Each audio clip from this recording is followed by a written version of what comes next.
అందరికీ నమస్కారం. ఇప్పుడే 'సరిపోదా శనివారం' మూవీ చూసొచ్చాను. మూవీ అయితే చాలా చాలా చాలా బావుంది.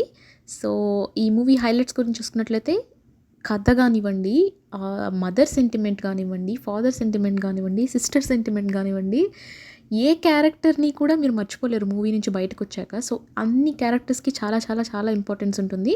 స్టోరీ అయితే చాలా బావుంది. సో, ఈ కథకి, దీపావళి స్టోరీకి పెట్టిన లింక్ అయితే చాలా బావుంది. సో, నాని యాక్టింగ్ అయితే ఇచ్చి పడేశారసలు. 'దసరా' మూవీలో ఒక టైప్ ఆఫ్ మాస్ యాక్టింగ్ మీరు చూసుంటారు. బట్ ఈ మూవీలో వచ్చేసరికి కొంచెం క్లాస్‌గా ఉండే మాస్ యాక్టింగ్ చాలా చాలా బాగా చేశారు. ఆయన తర్వాత ఈ మూవీకి పెద్ద పెద్ద హైలైట్ ఎవరు అంటే ఎస్‌జే సూర్య గారు. అసలు కామెడీ అయితే అద్దిరిపోయింది. ఆయన ఉన్న సీన్స్ అన్నీ కూడా జనాలు అసలు థియేటర్‌లో నవ్వుతూనే ఉన్నారు. సో, పిచ్చ కామెడీ అనమాట ఎస్‌జే సూర్య ఎక్కడున్నా సరే. అండ్ మిగతా క్యారెక్టర్స్ హీరోయిన్ మదర్ కానివ్వండి, హీరోయిన్ కానివ్వండి, అన్ని క్యారెక్టర్స్ కూడా చాలా బావున్నాయి. సినిమాలో మాస్ పాటలు, డాన్స్‌లు ఏమీ లేకపోయినా సరే బోరింగ్ అనేది లేకుండా చాలా ఎంగేజింగ్‌గా ఉంటుంది. ఫస్ట్ హాఫ్ అయితే అసలు చాలా బావుందనమాట.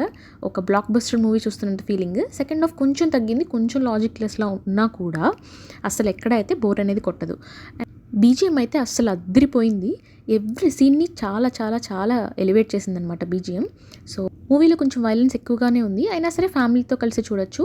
ఇబ్బంది పడే సీన్స్ అయితే ఏమీ లేవు. సో, డైరెక్షన్ కూడా అద్దరు కొట్టేశారు వివేక్ ఆత్రేయ గారు. సో, ఇవన్నీ పాజిటివ్స్. సో, నెగెటివ్స్‌కి వచ్చేపాటికి ఈ మూవీ చూస్తున్నంత సేపు నాకు 'ఆర్ఆర్ఆర్', 'బాహుబలి', 'ఛత్రపతి' ఈ మూవీస్ అన్నీ జ్ఞాపకం వచ్చాయి. ఎందుకంటే కొంచెం అవి కూడా ఈ టైప్ స్టోరీతోనే ఉంటాయి. అయినా సరే ఈ మూవీ ఖచ్చితంగా ఈ వీకెండ్‌కి అందరూ ఫ్యామిలీతో కలిసి వెళ్ళి వాచ్ చేయొచ్చు. చాలా బావుంది.